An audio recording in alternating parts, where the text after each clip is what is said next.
ये देखिए, सेल का एक बेसिक मतलब समझा दिए, सेल क्या है।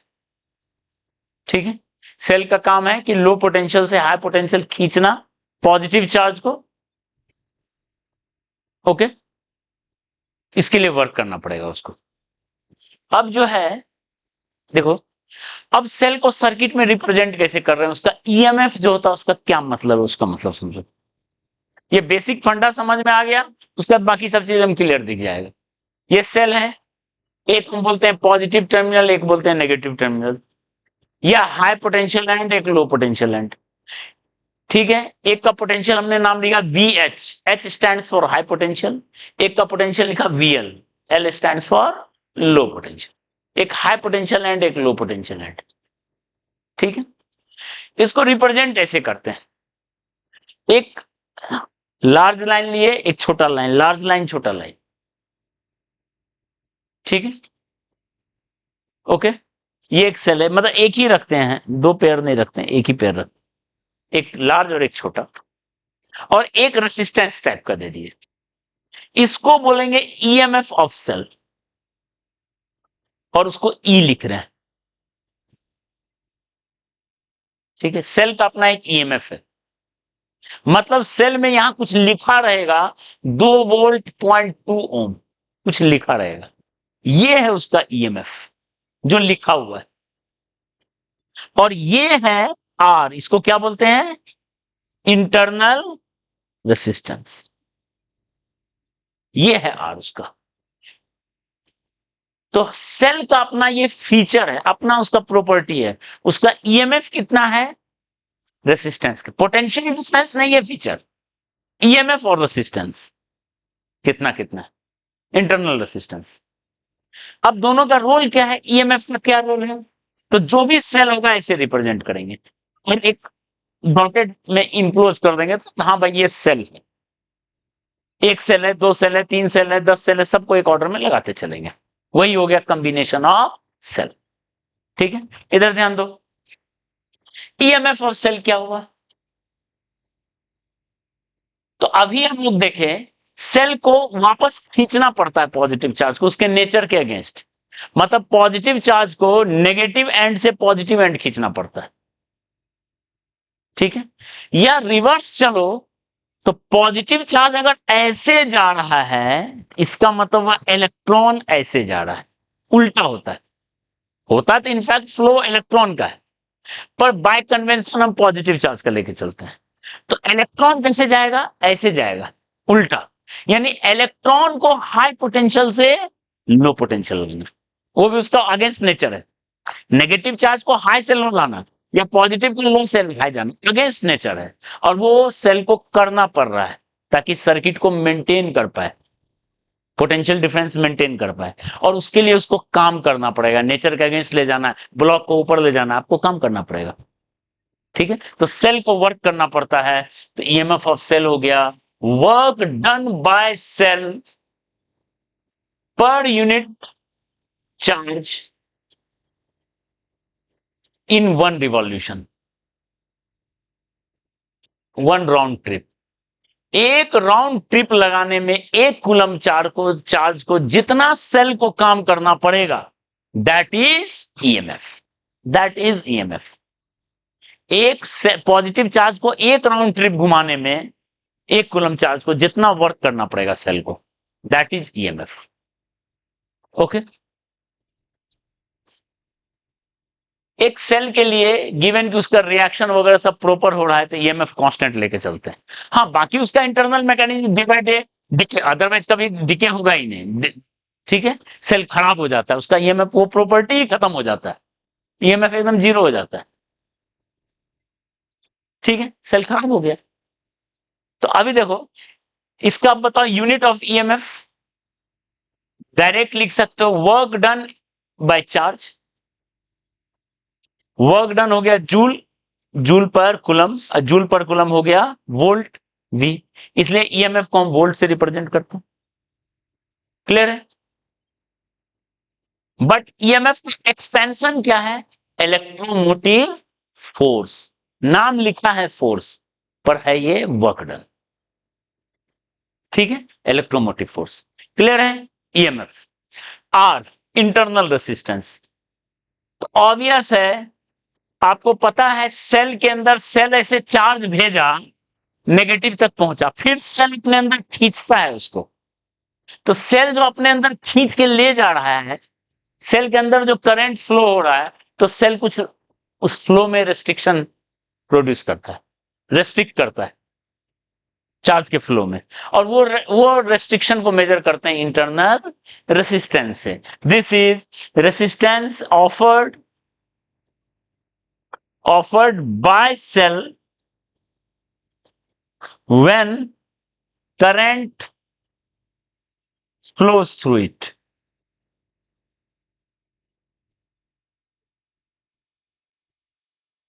जब इससे करंट फ्लो हो रहा है, रेसिस्टेंस, इंटरनल रेसिस्टेंस। ठीक है,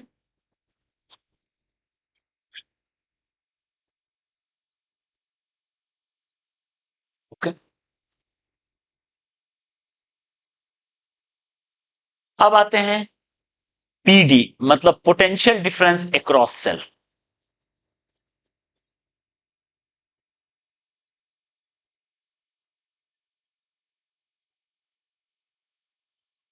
सेल के अक्रॉस का पोटेंशियल डिफरेंस, जिसको वो मेंटेन करता है एक गिवन सिचुएशन के लिए। ठीक है, तो सेल का अक्रॉस का पोटेंशियल डिफरेंस क्या है, ध्यान दो।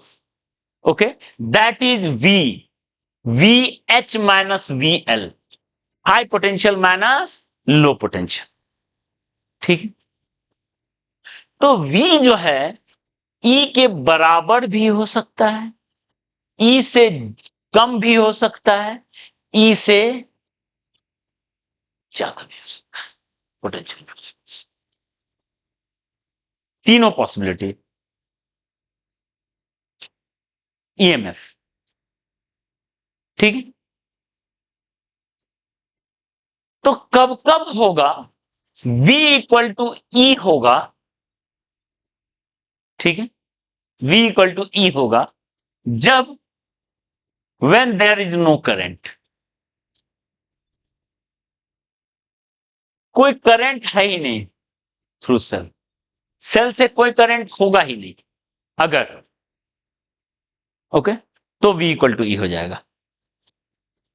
ओके, या फिर when R इक्वल टू 0, मतलब उसको बोलेंगे आइडियल सेल। कोई ऐसा सेल हो, आइडियल सेल, जिसमें सेल के अंदर कोई रेसिस्टेंस ऑफर्ड नहीं। ठीक है, तो भले कितना भी करंट जाए, कोई रेसिस्टेंस ऑफर नहीं करता है, उस वक्त में पोटेंशियल डिफरेंस E के बराबर है, और आइडियल सेल को हम ऐसे रिप्रेजेंट करते हैं। यहां जो V है वो किसके बराबर है, E के बराबर। क्लियर है? V E के बराबर। क्लियर है? अब लेस देन E देख लेते हैं।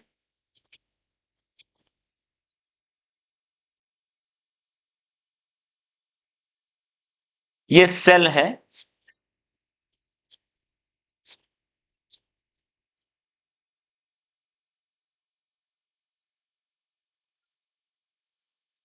ठीक, ये देखो, सेल अगर करंट को सप्लाई कर रहा है, सेल सप्लाइज करंट, अगर सेल करंट को सप्लाई कर रहा है, इसको बोलेंगे डिस्चार्जिंग सेल। इसको बोलेंगे डिस्चार्जिंग सेल, डिस्चार्ज हो रहा है सेल। और इस केस में ये हमको V निकालना है, ये V पोटेंशियल डिफरेंस V। ठीक है, तो चलना शुरू करो। तो यहां से यहां गए, यहां से यहां गए तो ड्रॉप मिला। ठीक है, आई करंट, आई करंट है, देख लो, ऐसे जा रहा है, आई आ रहा है, ऐसे चलना शुरू करो, ड्रॉप, यहां से यहां चले तो राइज मिलेगा। करंट को उल्टे चल रहे हैं तो मिला राइज। ड्रॉप मिला E के बराबर, और राइज मिला IR के बराबर। तो बताओ नेट ड्रॉप कितना हो गया, कितना हो गया, E माइनस, तो E से कम हुआ, ये लेस देन ई हो गया। तो अगर कोई करंट सप्लाई कर रहा है सेल, तो उसमें जो है क्या होगा, V का वैल्यू E से छोटा होगा। इवन जीरो भी हो सकता है, मे बी जीरो। देखो ना, इसको जीरो कर दो, हो सकता है जीरो। करंट के क्रॉस, सेल के क्रॉस कोई पोटेंशियल डिफरेंस मिलेगा ही नहीं। ठीक है, या नेगेटिव भी हो सकता है, मे बी नेगेटिव।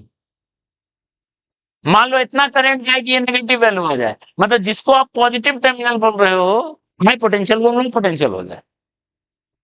सब इसी पर डिपेंड करेगा, V E minus I are. ठीक है, इसको बोलेंगे डिस्चार्जिंग सेल। और ये कहानी जो है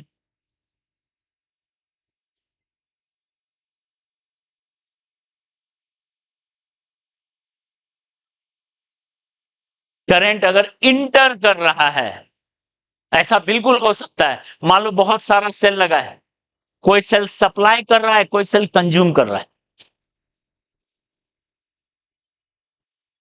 क्या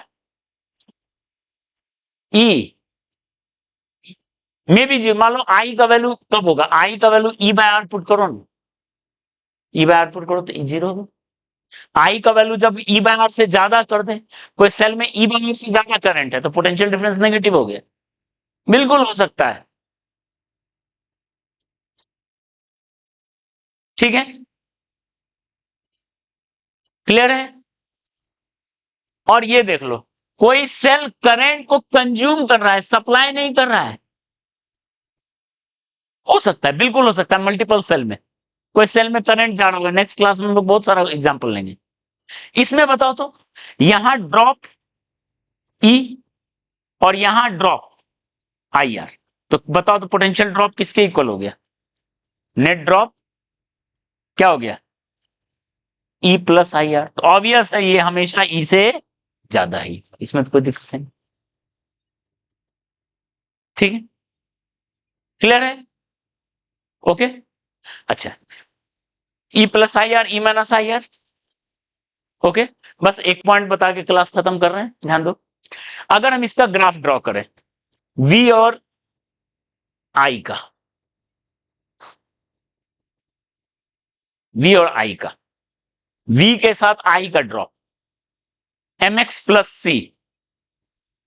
ठीक है, v इक्वल टू कितना है, I minus I R plus E है, यानी y इक्वल टू है M X plus C. R I कर दो, m की जगह आई है, R I plus M X plus C. तो कैसा ग्राफ होगा बताओ, इसका स्लोप नेगेटिव है, ऐसा होगा। देखो ना, आई का वैल्यू जीरो कर दो तो करंट पोटेंशियल डिफरेंस किसके बराबर है, ई के बराबर। उसका घटता चलेगा, घटता चलेगा, पॉजिटिव नेगेटिव जो होना है हो जाएगा। ऐसा क्वेश्चन बनता है, बिल्कुल बनता है, नेक्स्ट क्लास में लेंगे। क्लियर है। यहां स्लोप किसके इक्वल होगा बताओ, tan थीटा आर के बराबर हो गया, आर के बराबर हो गया। ओके, और यहां पे कैसा ग्राफ होगा बताओ, यहां, यहां तो कुछ है ही नहीं, ऐसा ग्राफ होगा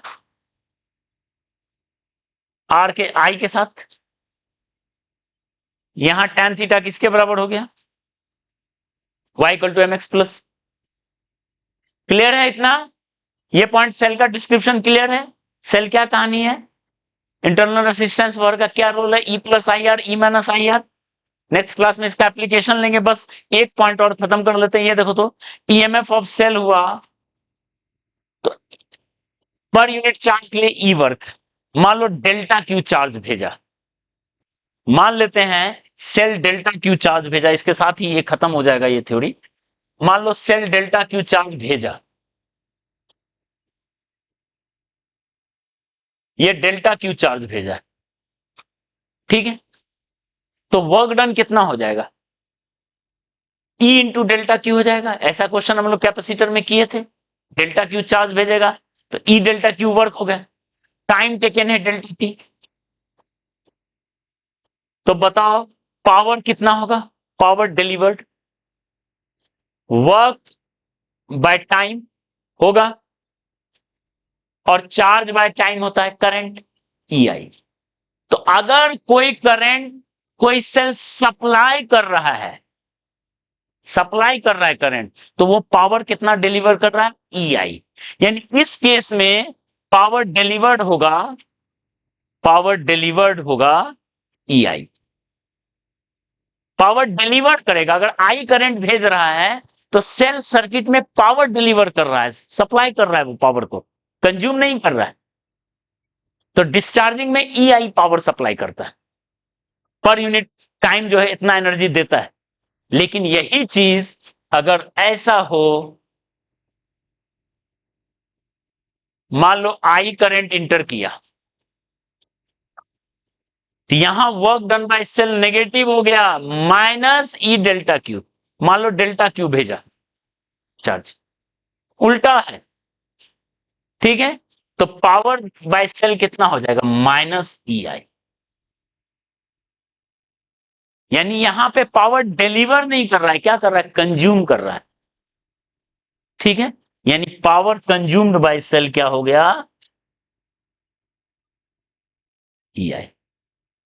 इसमें सप्लाई कर रहा है, इसलिए बोलते हैं डिस्चार्जिंग सेल। और इसको बोलते हैं, इसका नाम नहीं लिखे, इसको बोलते हैं चार्जिंग सेल, इसको बोलते हैं चार्जिंग सेल, इसको बोलते हैं चार्जिंग सेल।